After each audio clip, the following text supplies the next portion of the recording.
अस्सलाम वालेकुम दोस्तों, क्या हाल चाल है। मैं हूं मिस्टर डी खान और आप देख रहे हो बेटर स्टोरी। दोस्तों, कभी आपने सोचा कि पाकिस्तान का जो समंदर है वो पाकिस्तान के हिस्से में कितना आता है।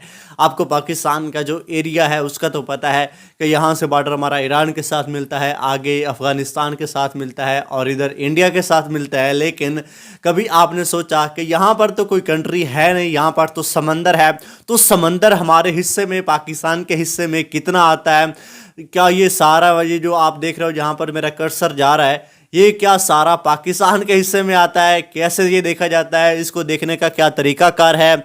और मैं जो तरीकाकार आपको बताने वाला हूँ वो तरीकाकार पूरी दुनिया में सेम है। हर कंट्री का अगर समंदर देखना होता है तो उसके साथ वही तरीका अपनाया जाता है और उसको कहते हैं लॉ ऑफ सी, समंदर का कानून। अब आप यहाँ पर देख सकते हैं कि ये जो मेरा कर्सर खड़ा है, इस जगह पर हमारा जो बॉर्डर है वो ईरान के साथ मिलता है और यहाँ पर जो हमारा बॉर्डर है वो इंडिया के साथ मिलता है। इस यहाँ से लेकर यहाँ तक जो लेंथ है इसको कहते हैं कॉस्ट लाइन एरिया का, यानी कॉस्ट समंदर वाला एरिया। इसकी जो लेंथ है वो है 1365 किलोमीटर। यहाँ पर आप देख सकते हैं कि cost line of Pakistan is about 1365 kilometre long from the Iranian border and India border. और अब ये इसको देखा कैसे जाता है, इसका क्या लॉ है।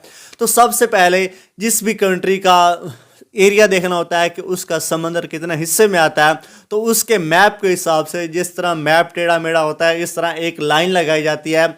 जिस तरह हमारा मैप है, तो जिस तरह मेरा कर्सर जा रहा है यहाँ से इस तरह से कुछ लाइन लगाई जाएगी, उसको कहते हैं इंटरनल लाइन, यानी इंटरनल लाइन लगाई जाती है यहाँ पर। और उस लाइन को बेस लाइन कहते हैं, यानी जो ये और बेस लाइन हो गई मैप के हिसाब से। अब आगे इस तरह से कैसे देखा जाए कि हमारा जो समंदर है वो कितना आता है, तो उसके बाद 12 नॉटिकल मील के फासले पर एक और इसी शेप की लाइन लगाई जाएगी इस तरह।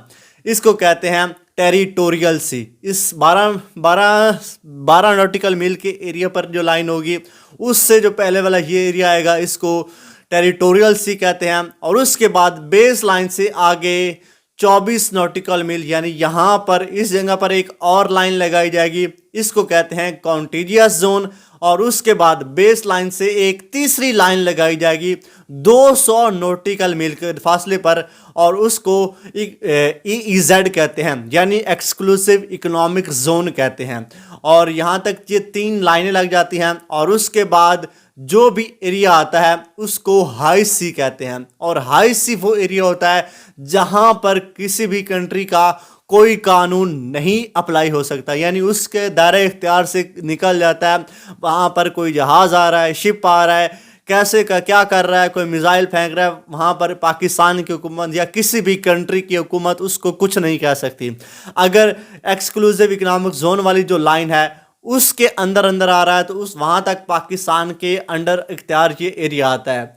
और ये जो लाइनें, तीनों लाइनें लगाई जाती है, इन तीनों लाइनों में डिफरेंस पाकिस्तान के जो इख्तियार हैं यहाँ पर सबसे ज़्यादा आते हैं और यहाँ से उससे थोड़े कम हो जाते हैं, और तीसरी में उससे थोड़े कम हो जाते हैं। और जो हाई सी होता है उसमें पाकिस्तान का जो इख्तियार होता है वो बिल्कुल, या किसी भी कंट्री का, वो बिल्कुल ख़त्म हो जाता है। तो उम्मीद है कि आपको इस बात की समझ आ गई होगी। अगर बात की समझ आ गई तो वीडियो को लाइक करो, चैनल को सब्सक्राइब करो।